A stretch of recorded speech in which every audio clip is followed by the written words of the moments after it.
नमस्कार, आप सभी का स्वागत है इस चैनल पर। पिछले वीडियो में हमने फ्यूचर ऑफ डीजल मैकेनिक के भविष्य के बारे में जाना था। आज का हमारा टॉपिक है रूल्स ऑफ इंस्टीट्यूट, संस्थान के नियम। आज हम औद्योगिक प्रशिक्षण संस्थान के नियम के बारे में बातें करेंगे। तो चलिए शुरू करते हैं। आज के इस टॉपिक के अंतर्गत हम आज कुछ महत्वपूर्ण बिंदुओं पर चर्चा करेंगे, जैसे प्रवेशित प्रशिक्षणार्थियों के लिए अनुशासन एवं शर्तें, प्रशिक्षणार्थियों के निष्कासन की अन्य स्थितियां, प्रशिक्षणार्थियों के लिए सुविधाएं एवं अन्य गतिविधियां, प्रवेशित प्रशिक्षणार्थियों को देय छात्रवृत्ति और परीक्षा से संबंधित कुछ आवश्यक जानकारियों के बारे में आज हम बातें करेंगे। तो चलिए आगे बढ़ते हैं। सबसे पहले बात करते हैं प्रवेशित प्रशिक्षणार्थियों के लिए अनुशासन एवं शर्तें।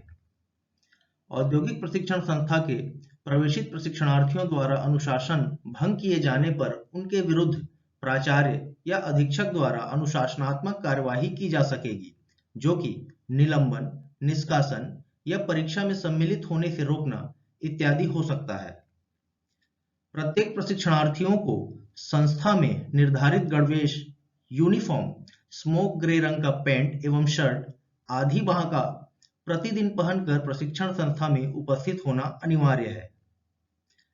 1 माह की अवधि तक प्रवेश पूर्ण रूप से अस्थायी होता है एवं जिस प्रशिक्षणार्थी का प्रशिक्षण के प्रति रुझान नहीं पाया जाएगा, उन्हें बिना पूर्व सूचना के संस्था से मुक्त किया जा सकेगा। संस्थाओं में प्रतिदिन 5 घंटे प्रायोगिक एवं 2.5 घंटे का सैद्धांतिक कक्षाएं लगती हैं। शैक्षणिक स्कूल कॉलेजों की तरह ग्रीष्मकालीन अवकाश अथवा कोई लंबी अवधि के अवकाश इस संस्थान पर नहीं होते हैं। प्रवेश लेने के बाद किसी भी प्रशिक्षणार्थियों को किसी अन्य संस्था या महाविद्यालय में प्रवेश लेने की अथवा परीक्षा में नियमित छात्र के रूप में सम्मिलित होने की अनुमति नहीं होगी। प्रत्येक विषय में अलग अलग न्यूनतम उपस्थिति 80% होना अनिवार्य है। इससे कम उपस्थिति होने पर अखिल भारतीय या राज्य व्यावसायिक या 6 माही या वार्षिक एवं द्विवार्षिक परीक्षा में सम्मिलित होने की पात्रता नहीं होगी। 7 दिवसों तक बिना सूचना के अनाधिकृत रूप से अनुपस्थित रहने पर प्रशिक्षण अधिकारी द्वारा प्रशिक्षणार्थी को चेतावनी एवं पालक या पिता को सूचना दी जाएगी।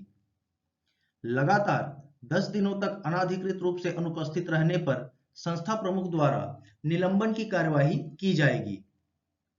संस्था से निष्कासन एवं परीक्षा में सम्मिलित होने से रोकने के लिए संस्था प्रमुख ही अधिकृत होंगे। प्रशिक्षण अवधि में संस्था प्रमुख द्वारा समय समय पर जारी निर्देशों तथा निर्धारित नियमों का पालन प्रशिक्षणार्थियों को आवश्यक रूप से करना होगा। प्रशिक्षण प्राप्त करते समय यदि प्रशिक्षणार्थी को कोई चोट या हानि पहुंचती है, तो यह उसकी स्वयं की जिम्मेदारी होती है। आइए आगे बढ़ते हैं और जानते हैं कि औद्योगिक प्रशिक्षण संस्थान में प्रवेशित प्रशिक्षणार्थियों के निष्कासन की अन्य स्थितियां कौन-कौन सी हैं। प्रवेश के समय अथवा इसके पश्चात भी चाही गई आवश्यक जानकारी या प्रमाण पत्र इत्यादि प्रस्तुत न करने पर, प्रस्तुत जानकारी या प्रमाण पत्र इत्यादि संस्था द्वारा गलत या भ्रामक पाए जाने पर आवश्यकता अनुसार प्रकरणों को उचित आगामी कार्यवाही हेतु भेजा जाएगा। संस्था के कर्मशाला या छात्रावास या पठन पाठन में लापरवाही, अनुशासनहीनता या दुराचरण करने पर, प्रशिक्षणार्थी की उपस्थिति अथवा प्रशिक्षण में प्रगति असंतोषजनक होने पर अथवा अन्य किसी भी कारण से व्यावसायिक प्रशिक्षण हेतु अयोग्य पाए जाने पर, आवेदक का प्रवेश के पूर्व अथवा प्रशिक्षण अवधि में पुलिस अथवा न्यायालय से किसी भी प्रकरण से संबंधित होना पाए जाने पर, तथा प्रवेश गलत होने की शिकायत तथा जांच में सही पाए जाने पर प्रवेश निरस्त भी किया जाएगा। प्रशिक्षणार्थियों के लिए सुविधाएं एवं अन्य गतिविधियां। औद्योगिक प्रशिक्षण संस्थाओं के प्रशिक्षणार्थियों में प्रशिक्षण कौशल प्राप्त करने के साथ साथ देशभक्ति, अनुशासन और सेवा के गुणों के साथ उनके व्यक्तित्व विकास के लिए एनसीसी, एनएसएस और खेल कूद आदि गतिविधियां संपन्न की जाती हैं।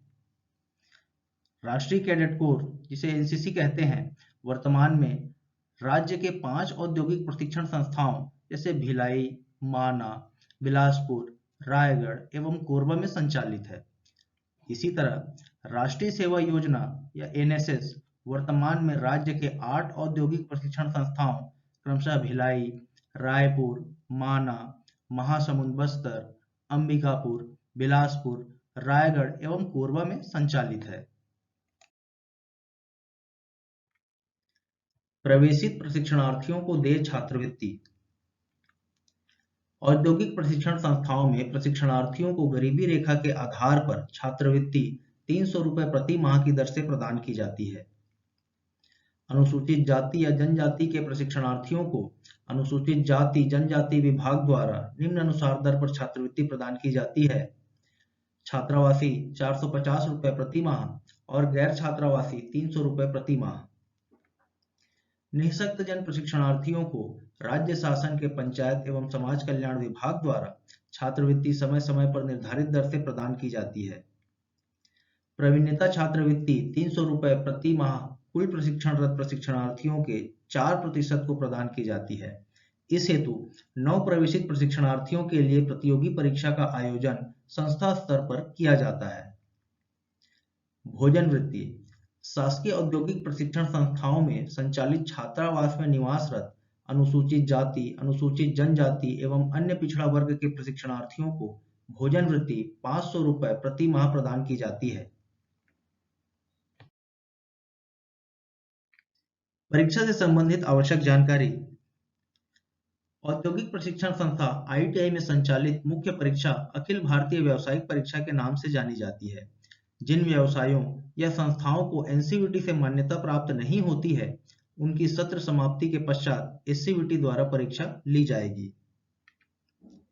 उत्तीर्ण प्रशिक्षणार्थियों को राष्ट्रीय या राज्य व्यावसायिक प्रमाण पत्र प्रदान किया जाता है, जिसकी मान्यता पूरे देश या राज्य के विभागों एवं उद्योगों में है। नियमित प्रशिक्षणार्थियों को एनसीवीटी या एससीवीटी के परीक्षा में सम्मिलित होने के लिए न्यूनतम 80% उपस्थिति एवं प्रत्येक विषय में 40% सेशनल अंक प्राप्त करना अनिवार्य है। व्यवसाय में प्रायोगिक परीक्षा के अतिरिक्त trade theory, engineering drawing, workshop calculation and science तथा एम्प्लॉयबिलिटी स्किल्स की परीक्षाएं भी होती हैं, जिनमें अलग अलग उत्तीर्ण होना अनिवार्य है। प्रायोगिक परीक्षा में उत्तीर्ण होने के लिए न्यूनतम 60% तथा अन्य विषय के परीक्षाओं में 40% अंक प्राप्त करना अनिवार्य है। राष्ट्रीय या राज्य व्यावसायिक परीक्षा में सम्मिलित होने वाले प्रशिक्षणार्थियों को नियमानुसार परीक्षा फॉर्म के साथ परीक्षा शुल्क भी जमा करना होता है। तो अब तक के लिए सिर्फ इतना ही। आशा करता हूँ ये वीडियो आपके लिए उपयोगी हो। धन्यवाद।